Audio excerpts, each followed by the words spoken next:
Hello दोस्तों, स्वागत है आप सभी का आपके अपने YouTube channel the aspirants connection में। तो दोस्तों आज हम सुपर फास्ट रिवीजन की सीरीज़ में हम अगला जो टॉपिक है उसको लेकर के आ गए हैं। आज हम पाल शैली, जैन शैली और अपभ्रंश शैली के बारे में शुरू करने जा रहे हैं। ठीक है दोस्तों, देखते हैं आज की वीडियो में कितना हो पाता है। फिर उसके बाद अगर वीडियो लंबा होगा तो नेक्स्ट वीडियो में आपको दे दिया जाएगा। ठीक है, तो दोस्तों आप अगर हमारे चैनल पर नए हैं, अगर रेगुलर आप देखना चाहते हैं इस तरह के वीडियो, तो हमारे चैनल को अभी सब्सक्राइब जाके कर लें, ताकि जो भी नए वीडियो का नोटिफिकेशन हो आपको समय समय पर मिलती रहे। ठीक है दोस्तों, और हमारे वीडियो को ज़्यादा से ज़्यादा लोगों में शेयर करिए। ठीक है, तो दोस्तों चलिए आज का जो टॉपिक है। हाँ दोस्तों, अगर आप PDF वगैरह या नोट्स वगैरह चाहते हैं तो हमारे टेलीग्राम चैनल से जुड़ सकते हैं, जिसका लिंक हम आपको डिस्क्रिप्शन में दे देंगे, वहाँ से जा करके आप जुड़ जाइए। ठीक है, तो चलिए आज का टॉपिक शुरू करते हैं। प्राकृतिक चित्रकला के अंतर्गत पाल शैली एवं जैन शैली, अपभ्रंश शैली पढ़ेंगे। ठीक है, पहला जो आपका शैली है दोस्तों, पाल शैली। ठीक है, पाल शैली को क्या बोलते हैं दोस्तों? पाल शैली को पूर्वी शैली कहते हैं। ठीक है, इसको क्या कहते हैं? पूर्वी शैली कहा जाता है। ठीक है, यह कब से कब तक है दोस्तों? यह 750 ईस्वी से 1197 ईस्वी के बीच माना जाता है। ठीक है, भारत में लघु चित्रों की शुरुआत किसने की थी दोस्तों? भारत में लघु चित्रों की शुरुआत की थी पाल शासकों द्वारा। ठीक है, पाल शासकों द्वारा। ठीक है, तो क्या वो वाला एरिया जिसमें बंगाल, पश्चिम बंगाल, उड़ीसा, बिहार के क्षेत्र आते हैं। ठीक है, वहाँ पे पाल शासकों का क्या था? शासन रहा करता। ठीक है, अगला हमारा जो पॉइंट दोस्तों, भारतीय चित्रों की परंपरा किस काल से आरंभ हुई? तो भारतीय चित्रों की जो परंपरा आरंभ हुई थी वह पूर्व मध्य काल यानी प्रकृति से। ठीक है, तब से ये आरंभ हुई लघु चित्रों की परंपरा। ठीक है दोस्तों, ये पाल शैली में बना लघु चित्र प्रज्ञा पारमिता अवलोकेतेश्वर बोधिसत्व की एक चित्र है। ठीक है, चलते हैं अगले पॉइंट की तरफ। अगला पॉइंट हमारा क्या कह रहा? भारत में लघु चित्रों का आरंभ किस बौद्ध पांडुलिपि से हुई है? तो दोस्तों भारत में जो लघु चित्रों का आरंभ हुआ है मानता है वह प्रज्ञा पारमिता जो है बौद्ध पांडुलिपि से माना जाता है। ठीक है, अगला जो हमारा पॉइंट दोस्तों क्या है? पाल पोथी चित्रों का समय क्या है? तो पाल पोथी चित्रों का जो समय है दोस्तों वह 8वीं शताब्दी से लेकर 12वीं शताब्दी तक माना गया है। ठीक है, अगला जो हमारा पॉइंट है, पोथी चित्रण का प्रारंभ किस शैली में हुआ है? तो पोथी चित्रण का जो प्रारंभ हुआ है दोस्तों वह हुआ है पाल शैली। ठीक है, पोथी चित्र मतलब जैसे दोस्तों वो बनते थे ताड़ पत्रों पर। ठीक है, इस पे अगला जो हमारा पॉइंट है दोस्तों, किसने पाल शैली को पूर्वी शैली कहा? तो पाल शैली को पूर्वी शैली कहा था लामा तारानाथ ने। ठीक है, जो कि ये तिब्बती क्या थे? आपके वहाँ के समीक्षक थे। ठीक है, अब देखिए अगला जो पॉइंट हमारा दोस्तों, पोथी चित्रों का निर्माण किस राजवंश ने कराया? तो पोथी चित्रों का निर्माण कराया था पाल वंश के शासकों ने। ठीक है, पाल शैली के 3 प्रमुख केंद्र थे दोस्तों, क्या क्या था? बंगाल, नेपाल और बिहार। ठीक, चलते हैं अगले पॉइंट की तरफ। अगला पॉइंट क्या करा? ताड़पत्र पर बने चित्र किस शैली के हैं? तो ताड़पत्र पर बने जो शैली के चित्र हैं दोस्तों वह पाल शैली के पाए जाते हैं। ठीक है, पाल शैली के जो चित्र बने हैं वो ताड़पत्रों पर बने हुए पाए जाते हैं। ठीक, अगला पॉइंट क्या कह रहा है? पाल शैली के संरक्षक थे, तो पाल शैली के संरक्षक कौन थे? तो पाल शासक। ठीक है, तिब्बती इतिहासकार लामा तारानाथ ने इसे पाल शैली का संस्थापक माना है। तो संस्थापक किसको माना है? धीमान वित्तपाल, दोनों इन कलाकार हैं। ठीक है, इन्हीं को पाल शैली का संस्थापक माना है। ठीक है, पाल वंश की स्थापना किसने की थी? तो पाल वंश की जो स्थापना हुई थी दोस्तों वो गोपाल ने करी थी। ठीक है, गोपाल ने करी थी, जिसका शासन कब से कब तक है? 750 ईस्वी से 770 ईस्वी के बीच।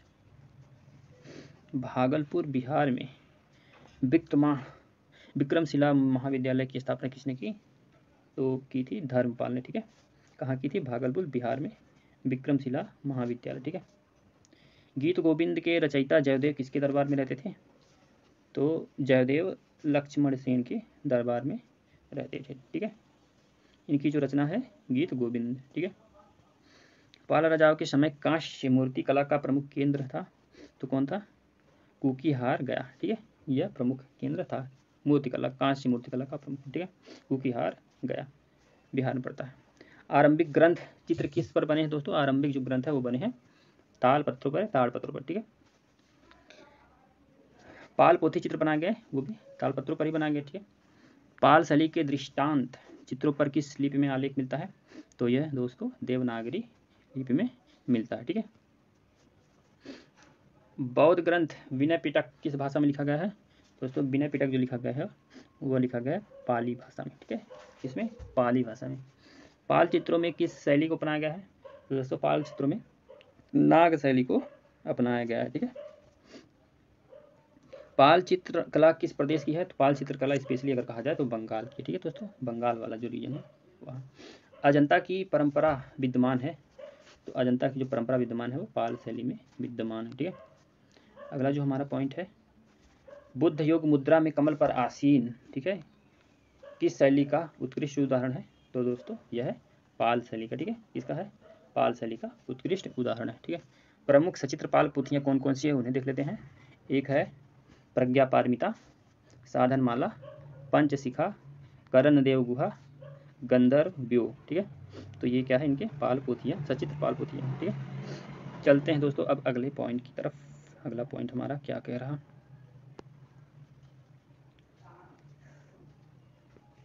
देख लेते हैं।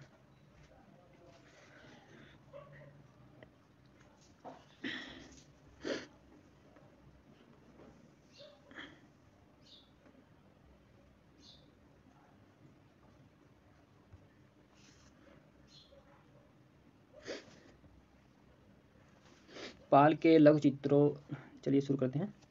पाल के लघु चित्र इससे किससे संबंधित है? तो ये बौद्ध धर्म से संबंधित है, ठीक है दोस्तों।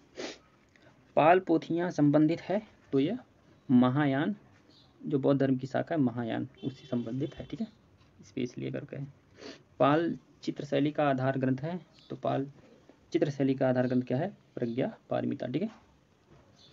ताड़पत्र पर चित्रित प्रथम ग्रंथ क्या है? प्रज्ञा पारमिता, ठीक है। पाल शैली में चित्रित प्रथम ग्रंथ है दोस्तों, कई बार क्वेश्चन ये पूछा भी गया है, इसीलिए बार बार ये इस तरह से घुमा फिरा के वही प्रश्न रिपीट हो रहा है, ठीक है। महायान बौद्ध ग्रंथ प्रज्ञा पारमिता 100 ईसा पूर्व से 600 ईस्वी में कुल कितने श्लोक हैं? तो दोस्तों इसमें कुल 8000 श्लोक मिले हैं, ठीक है, 8000 श्लोक इसमें पाए गए, ठीक है। अगले प्रश्न की तरफ बढ़ते हैं। प्रज्ञा पारमिता ग्रंथ की रचना किसने की थी? तो दोस्तों प्रज्ञा पारमिता की जो रचना की थी वो की थी नागा अर्जुन, ठीक है। पाल युगीन पांडुलिपि चित्र अधिकांश आधारित है, तो किस पर आधारित है? तो ये आधारित है बौद्ध धर्म पर, ठीक है, ये बौद्ध धर्म पर आधारित है, ठीक है। पाल शैली में बने चित्रों का आकार क्या है? आकार है दोस्तों 22.25 इंच लंबा है, 22.25 इंच लंबा है, 2.25 इंच चौड़ा है, ठीक है। क्या है? 22.25 इंच लंबा है, 2.25 इंच क्या है आपका चौड़ा है, ठीक है। चलते हैं अगले पॉइंट की तरफ। पाल शैली के चित्रों में किस रंग का प्रयोग नहीं है? तो दोस्तों पाल शैली में जो स्वर्ण रंगों का प्रयोग नहीं हुआ, ठीक है, स्वर्ण रंगों का प्रयोग नहीं हुआ, ठीक है। तो दोस्तों पाल शैली अब यहाँ खत्म होता है। अब हम पढ़ लेते हैं जैन शैली या अपभ्रंश शैली, इसको बोल देते हैं पश्चिमी शैली भी बोला जाता है, ठीक है। चलिए शुरू करते हैं। जैन शैली, अपभ्रंश शैली या पश्चिमी शैली, ठीक है, इसका जो कार्यकाल रहा है यह रहा है 1100 ईस्वी से 1500 ईस्वी के बीच, ठीक है। जैन चित्रकला कहलाती है दोस्तों, क्या कहलाती है? एक लघु चित्रकला, ठीक है, लघु चित्र कहलाती है, ठीक है। जैन शैली को पश्चिम भारतीय शैली किस विद्वान ने कहा? तो दोस्तों पश्चिम भारतीय शैली कहा था किन्होंने? आनंद कुमार स्वामी ने कहा था। किसने कहा था? आनंद कुमार स्वामी। ये क्वेश्चन पूछा दोस्तों, ध्यान रखे रहिए, ठीक है। चलते हैं अगले पॉइंट की तरफ। ये एक चित्र दिया है दोस्तों, जैन अपभ्रंश शैली क्या है? कल्पसूत्र है महावीर का जन्म, ठीक है। महावीर कौन थे? ये 24वें जैन तीर्थंकर थे, ठीक है। इनका जो जन्म चित्रित किया हुआ गया है वो कल्पसूत्र में किया गया है, ठीक है। अपभ्रंश शैली में अंग प्रत्यंग बने हैं, कैसे बने हैं अंग प्रत्यंग? बने हैं स्थिर और जकड़े हुए, ठीक है, स्थिर और जकड़े हुए, ठीक है। भारत में सचित्र पुस्तकें सर्वप्रथम किस माध्यम में बनी है? तो कागज पर बनाई गई, ठीक है। सचित्र भारत में सचित्र पुस्तकें सर्वप्रथम कागज पर बनी मिलती है, ठीक है। जैन लघु चित्रों का प्रमुख विषय क्या है? तो जैन लघु चित्रों का जो प्रमुख विषय रहा है दोस्तों तीर्थंकर और उनकी जीवनी से रिलेटेड जो चित्र हैं, ठीक है। जैन चित्रकला भारत के क्षेत्र की है दोस्तों, पश्चिमी क्षेत्र की है, ठीक है, पश्चिमी रीजन की है। चलते हैं अगले पॉइंट्स की तरफ। अगला पॉइंट्स हमारा क्या कह रहा है देख लेते हैं दोस्तों। महावीर स्वामी के बारे में थोड़ा जान लेते हैं, क्योंकि जितना भी इन तीर्थंकर के बारे में बताया गया है वो सब लघु चित्रों में मिलता है, ठीक है। महावीर स्वामी, इनका जो कार्यकाल है, इनका जो कालखंड है कब से कब तक रहे, वो 599 से 527 ईस्वी तक ठीक है। जैन धर्म के ये कौन से नंबर के तीर्थंकर थे? तो ये 24वें और अंतिम तीर्थंकर थे, ठीक है। कौन? महावीर स्वामी, ठीक। अगला जो हमारा प्रश्न है दोस्तों, पॉइंट, महावीर स्वामी का जन्म कहाँ हुआ था? तो महावीर स्वामी का जो जन्म हुआ था वो हुआ था कुंडल ग्राम में, ठीक है। कुंडल ग्राम में इनका जन्म हुआ था। महावीर का जन्म कब हुआ था दोस्तों? ये हुआ था 599 ईसा पूर्व, ठीक है। 599 ईसा पूर्व में हुआ था। महावीर को कैवल्य मतलब ज्ञान की प्राप्ति हुआ कहाँ हुआ था? तो यह हुआ था दोस्तों जम्भृग गांव के समीप ऋजपालिक नदी के तट पर एक साल वृक्ष के नीचे हुआ था, ठीक है। इनको ज्ञान की प्राप्ति, ठीक है। महावीर के पिता कौन थे दोस्तों? महावीर के जो पिता थे वो सिद्धार्थ नाम था उनका, ठीक है। चलते हैं अगले प्रश्न की तरफ। महावीर का विवाह किससे हुआ था दोस्तों? महावीर का विवाह यशोदा से हुआ था, ठीक है। महावीर की पुत्री का क्या नाम था? महावीर पुत्री का नाम था अड़ोज्या या प्रियदर्शनी, ठीक है। प्रियदर्शनी भी उनका नाम, ठीक है। महावीर का प्रथम अनुयायी कौन था? तो जमाली उनका प्रथम अनुयायी बना, ठीक है। जमाली जो उनके दामाद, ठीक है। चलते दोस्तों, अगला जो पॉइंट क्या कह रहा है, महावीर की मृत्यु कब हुई थी? तो 527 ईसा पूर्व में के लगभग 72 वर्ष की आयु में राजगृह के समीप पावापुरी में हो गया था, ठीक है। जैन धर्म के संस्थापक एवं प्रथम तीर्थंकर किसको मानता है? तो ऋषभ देव जी को माना जाता है, ठीक है। अब दोस्तों चलते हैं अगले पॉइंट की तरफ। अगला पॉइंट हमारा क्या कह रहा है, अपभ्रंश चित्रों का विषय क्या है? तो अपभ्रंश चित्रों का जो विषय रहा है दोस्तों वो जैन धर्म रहा, ठीक है। कल्पसूत्र का सर्वप्रथम चित्रण किस शैली में हुआ? तो ये जैन शैली में हुआ, ठीक है। अब कल्पसूत्र किसकी रचना है? तो ये भद्रबाहु की रचना है, ठीक है। भद्रबाहु की रचना है। परली आंख की शैली के चित्रों की विशेषता है? तो परली आंख अपभ्रंश शैली की चित्रों की विशेषता रही है, ठीक है। चलते हैं अगले पॉइंट्स की तरफ। अगला पॉइंट हमारा क्या कह रहा देख लेते हैं। सवा चश्म चेहरे के बाहर निकली हुई बड़ी बड़ी आंखें इत्यादि की शैली का विशेषता है? तो दोस्तों यह जैन शैली की विशेषता है, जिसमें सवा चश्म चेहरे और क्या बोलते हैं चेहरे के बाहर निकली हुई बड़ी बड़ी आंखें, ठीक है। ये जैन शैली का क्या है विशेषता है, ठीक है। खिलौने की तरह पशु पक्षियों का अलंकरण किस शैली में हुआ है? तो दोस्तों खिलौने की तरह पशु पक्षियों का जो अंकन हुआ है अलंकरण वो अपभ्रंश शैली, ठीक है। अपभ्रंश शैली को ही जैन शैली बोलते हैं, ठीक है दोस्तों।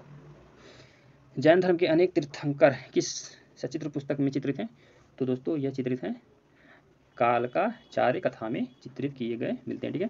कालकाचार्य कथा यह एक है, ये तो जैन हस्तलिखित चित्र है, ठीक है। जैन हस्तलिखित चित्र है, ठीक है। चलते हैं अगले प्रश्न की तरफ, अगले पॉइंट की तरफ दोस्तों। अगला पॉइंट हमारा क्या कह रहा देख लेते हैं। कालकाचार्य कथा और कल्पसूत्र चित्रित किया गया, तो ये जैन लघु चित्रों में द्वारा चित्रित किया गया, ठीक है।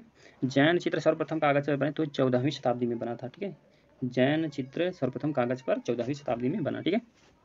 अगला जो हमारा पॉइंट है दोस्तों, भारतीय चित्रकला के इतिहास में कागज का सर्वप्रथम प्रयोग हुआ तो कब हुआ, किस में हुआ? जैन शैली में हुआ, ठीक है दोस्तों। भारतीय चित्रकला के इतिहास में कागज का सर्वप्रथम प्रयोग जैन शैली में हुआ, ठीक है। जैन शैली का प्राचीनतम चित्रित ग्रंथ है तो क्या है? तो निशीथ चूर्ण है। क्या है दोस्तों? निशीथ चूर्ण, ठीक है। त्रिषष्ठी शलाका पुरुष चरित्र के रचयिता कौन है दोस्तों? त्रिषष्ठी शलाका पुरुष चरित्र के रचयिता हेमचंद्राचार्य जी हैं, ठीक है। चलते हैं अगले पॉइंट की तरफ बढ़ते हैं। निशीथ चूर्ण जिनदास गढ़ी द्वारा रचित, ठीक है। जिनदास द्वारा रचित, ठीक है। ये किसने रचना की थी? जिनदास गढ़ी द्वारा रचना किया गया था। किसका? निशीथ चूर्ण, ठीक है। का निर्माण किसके समय में हुआ? तो ये सिद्धराज जयसिंह के समय में। कब? 1100 ईस्वी में हुआ था, ठीक है। अगले प्रश्न की तरफ बढ़ते हैं दोस्तों। अगला जो हमारा पॉइंट है, कल्पसूत्र की सबसे उत्तम प्रति कहाँ है? तो ये जौनपुर में, ठीक है, ठीक। कल्पसूत्र की कौन सी प्रति सर्वश्रेष्ठ और तथा स्वराक्षरों में लिखी गई है? तो जौनपुर के बादशाह हुसैन शाह सरकी के समय में चित्रित 1467 ईस्वी के प्रति जो बड़ौदा के ज्ञान मंदिर में सुरक्षित है, ठीक है दोस्तों। यह क्या है? कल्पसूत्र की सबसे सर्वश्रेष्ठ प्रति है, ठीक है। चलते हैं अगले पॉइंट की तरफ। इस समय जौनपुर की तुलना ईरान के किस कला से की जाती थी? तो ये सिराज से की जाती, ठीक है। सिराज से करी जाती थी, इसीलिए क्या कहा जाता है जौनपुर को? सिराज हिंद, ठीक है।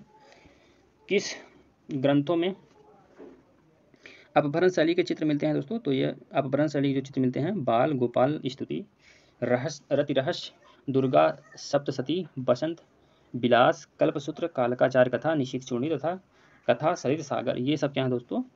ग्रंथ जो है अपभ्रंश शैली के चित्र हैं। ठीक है, ऐसे दोस्तों ऑप्शन में दे करके पूछ लेगा। ठीक है, कौन सा इसमें क्या अपभ्रंश शैली का चित्र नहीं है। ठीक है, तो याद रखे रहिए ये सब क्या है, अपभ्रंश शैली के चित्र हैं। ठीक है, चलते हैं अगले प्रश्न की तरफ। अगला जो हमारा पॉइंट है, बसंत विलास के चित्र कहाँ पाए जाते हैं? तो बसंत विलास के चित्र पाए जाते हैं गुजरात में पाए जाते हैं। ठीक है, किस शैली के चित्रों में सीमांकन रेखा को नींव की सहायता से काली स्याही से बनाया गया? तो वो अपभ्रंश शैली में ऐसा किया गया। ठीक है, अपभ्रंश शैली में ऐसा किया गया। ठीक है,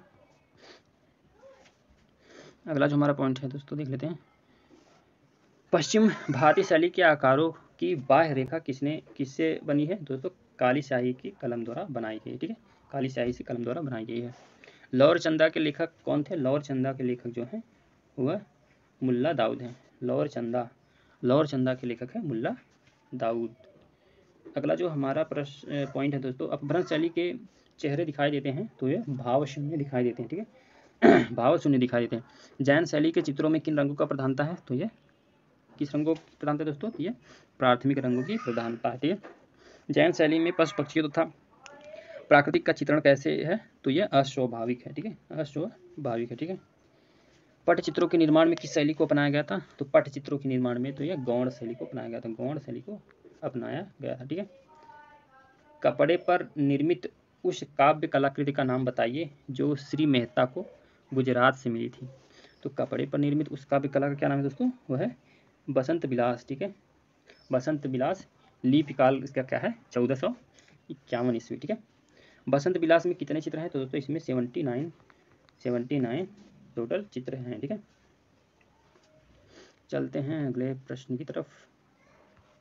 अगला जो हमारा प्रश्न है दोस्तों, अगला जो पॉइंट है देख लेते हैं।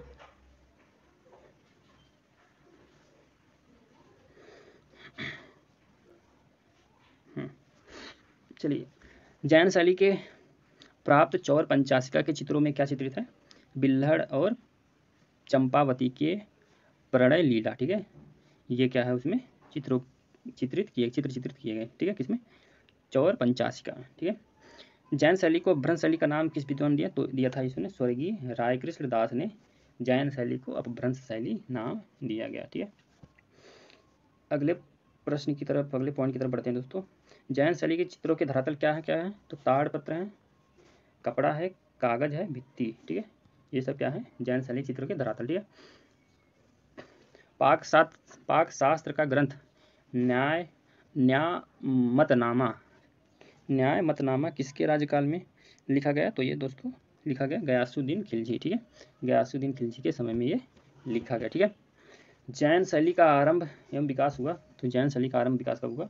1100 ईस्वी से लेकर के 1500 ईस्वी के बीच। ठीक है, इसका विकास हुआ। ठीक है, जैन शैली की खोज किसने की? तो जैन शैली की जो खोज की थी वो की थी आनंद कुमार स्वामी जी ने। ठीक है, सन 1924 ईस्वी में बर्लिन म्यूजियम जर्मनी में कल्पसूत्र की एक सचित्र प्रति किसने खोजी? तो खोजी आनंद कुमार स्वामी जी ने। कहाँ खोजी? बर्लिन म्यूजियम जर्मनी में। ठीक है, 1924 ईस्वी में। ठीक, गीत गोविंद और कल्पसूत्र किस धर्म से सचित्र जो रचना है? तो दोस्तों ये है आपका जैन धर्म से संबंधित है। ठीक है, किसे? जैन धर्म से संबंधित है। ठीक, रति रहस्य, कामसूत्र ग्रंथों पर आधारित चित्र किस शैली में सर्वप्रथम बनाया गया? तो ये जैन शैली में बनाया गया। ठीक है दोस्तों अब चलते हैं दोस्तों, अब इनसे रिलेटेड जो भी पॉइंट्स थे हमने पढ़ लिया है। मेन पॉइंट्स एग्जाम की दृष्टि से बहुत ही महत्वपूर्ण होंगे। ठीक है, तो अब जो अगला जो हमारा वीडियो इस पर आएगा दोस्तों वो रहेगा आपका प्रश्न से रिलेटेड। ठीक है, तो इनसे रिलेटेड 64 टोटल प्रश्न हैं, इसको हम कल के वीडियो में आपको दे देंगे। ठीक है, तो दोस्तों आज के लिए इतना ही। अब अगले वीडियो में आपसे मुलाकात होगी। आपका आई होप आपको यह वीडियो पसंद आया होगा। ठीक है, तो ऐसे ही हमारे साथ आप जुड़े रहिए अंत, जब तक एग्ज़ाम ना हो जाए दोस्तों, अंत तक जुड़े रहिएगा। ठीक है, तो चलिए चलते हैं।